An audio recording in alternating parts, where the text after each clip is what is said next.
Bonjour, bonjour, j'espère que vous allez bien. Un conseil du jour aujourd'hui, c'est celui d'apprendre à faire des épargnes et de savoir aussi que il y a des moments dans l'année où on va faire de grosses dépenses. Donc, faire une épargne par rapport à ces moments-là.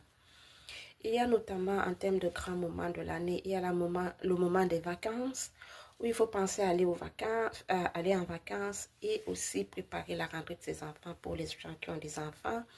Et il y a la période des fêtes de fin d'année.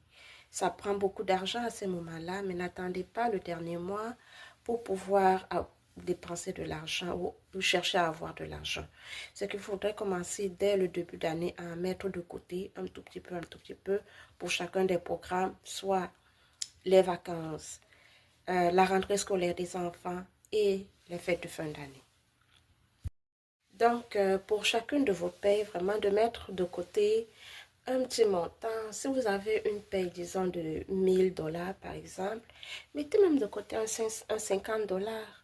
Tout petit comme ça, une paye aux 2 semaines, imaginez, rendu à la période des vacances, rendu à vos vacances, ou bien si vous devez voyager, il ne vous restera pas grand-chose à ajouter à ce montant-là. Définissez par exemple un montant pour la rentrée scolaire. C'est vrai qu'il faut attendre les fournitures, le moment des fournitures scolaires pour les enfants pour savoir comment, et d'autres choses qu'il faut acheter, pas simplement les fournitures, des habits, des vêtements, des chaussures. Donc, tout cela demande beaucoup d'argent. Le moment venu, c'est sûr qu'il vous en restera à en avoir à chercher, mais pas autant que si, comme si vous avez commencé à épargner. Donc, l'épargne pour un projet précis, ici un projet de voyage, un projet d'achat, de préparation de la rentrée scolaire, ça c'est très très important. De plus, le faire ainsi, en fait, ça vous enlève une grande, ça vous enlève beaucoup de stress, beaucoup d'inquiétude. Donc, quel que soit votre revenu, mettez un peu d'argent de côté à chaque mois pour que, rendu au moment fatidique, particulièrement pour la rentrée scolaire, que vous n'ayez plus beaucoup de choses. Vous aurez des dépenses, mais ce ne sera pas un moment stressant.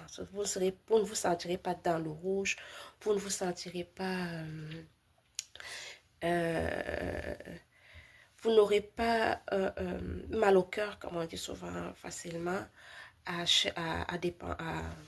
chercher ou à avoir de l'argent parce que vous aurez déjà accumulé une bonne partie, une bonne somme d'argent. Voilà le petit conseil du jour. Merci. Bonne journée.